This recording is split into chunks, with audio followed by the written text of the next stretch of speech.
अस्सलामुअलैकुम, welcome to my channel. आज मैं आपके साथ मटन निहारी की रेसिपी शेयर करने जा रही हूँ। रेसिपी को एंड तक देखिएगा। अच्छी लगी तो लाइक कीजिए और मेरे चैनल को सब्सक्राइब कीजिए। बेल आइकन प्रेस कर दीजिए ताकि हर आने वाली वीडियो का नोटिफिकेशन आप तक पहुँच सके। तो मेरे पास यहाँ पर है 1.5 किलो निहारी का गोश्त। ये मटन है, मेरे पास बकरी का गोश्त है। अच्छी तरह से मैंने धो के इसको साफ़ कर लिया है और इसका पानी जो है वो निकाल लिया है। इसके लिए हमें जिन मसालों की ज़रूरत होगी उसमें नमक आप हस्बे ज़ायक़ा रखेंगे। हल्दी मैंने यहाँ पर तकरीबन 2.5 टीस्पून ली है। पिसी हुई लाल मिर्ची मैंने 3 टीस्पून ली है, 3 टेबल स्पून ली है। गरम मसाला मैंने 2 टीस्पून लिया है। कश्मीरी लाल मिर्ची जो है ये ऑप्शनल है, इससे कलर अच्छा आता है। ये मैंने 1 चमचा भर के लिया है। 4 से 6 दाने जो हैं वो काली मिर्चों के हैं और 4 से 6 जो हैं वो लौंगे हैं। 1 अदद तेज़पत्ता इसमें शामिल है। इसके अलावा हमें 2 अदद प्याज ली हैं और इसको मैंने पीस लिया है। और यहाँ मेरे पास तकरीबन 2 से 3 चमचे पिसा हुआ लहसुन अदरक का पेस्ट है।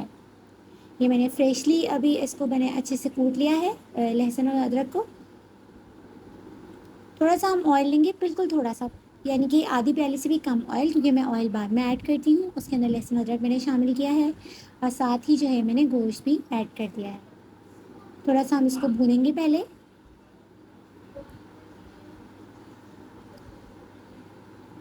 थोड़ा सा इसका कलर चेंज होने तक इसको पकाएंगे और फिर इसके अंदर सारे जो मसाले थे वो शामिल कर देंगे और साथ ही थोड़ा सा पानी डाल के इसको हम भून लेंगे। अब यहाँ मैंने ली है तकरीबन 1 चमचा भर के सौंफ। तो जो ये मेरे पास स्टिक्स हैं ये पीपली स्टिक। जायफल जावित्री जो है वो बिल्कुल थोड़ी सी मैंने ली है। तो इन सबको ड्राई रोस्ट कर लूँगी और उसके बाद मैं पीस लूँगी। ये आप देख सकते हैं पीपली स्टिक है। तो यहाँ पे मेरा मसाला जो था ये भुन गया है, जो मैंने इसके अंदर डाला था। तो अब ये मैंने देखिए पीस लिया है सब कुछ। अभी मैं इसमें ऐड कर दूँगी और साथ ही जो प्याज हमने पीसी थी वो भी मैं इसके अंदर ऐड कर दूँगी।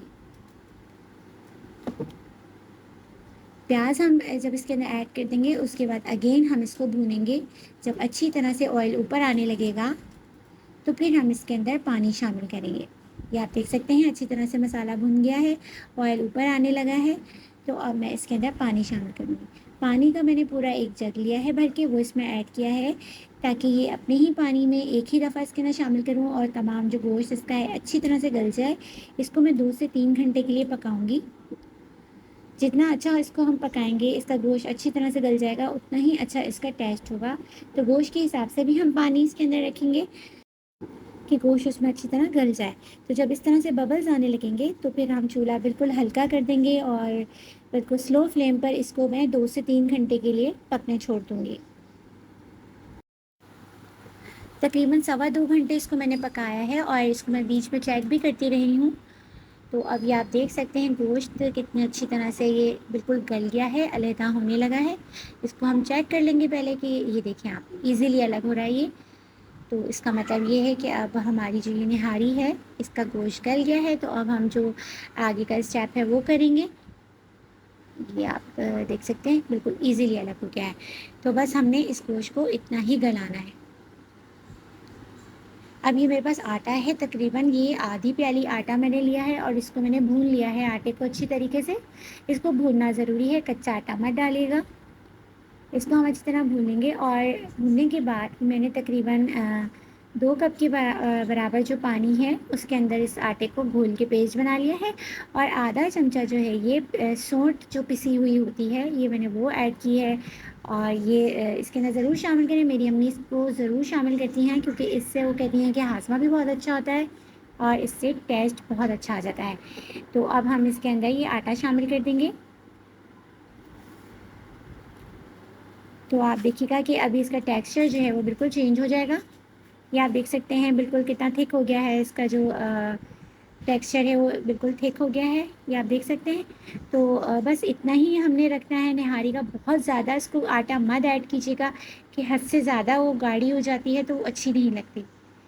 तो ये बहुत अच्छा सा इसका टेक्सचर हो गया है। तो बस अब मैं इसको अच्छी तरह पकाऊँगी पहले तो। अच्छी तरह से जब ये पकने लगेगा, इस तरह से ऑयल ऊपर आ गया, तो मैंने ऑयल आपके सामने ही पहले बहुत थोड़ा सा ऑयल लिया था।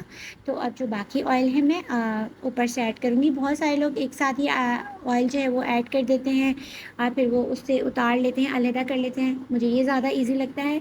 और इससे बहुत अच्छा टेस्ट भी आता है। तो मैंने इसके अंदर 2 जो प्याज़ थी वो ब्राउन कर ली और प्याज़ को मैंने अलग कर लिया था। थोड़ी-सी प्याज़ इसमें रह गई है तो वो भी निहारी के अंदर ही चली गई है।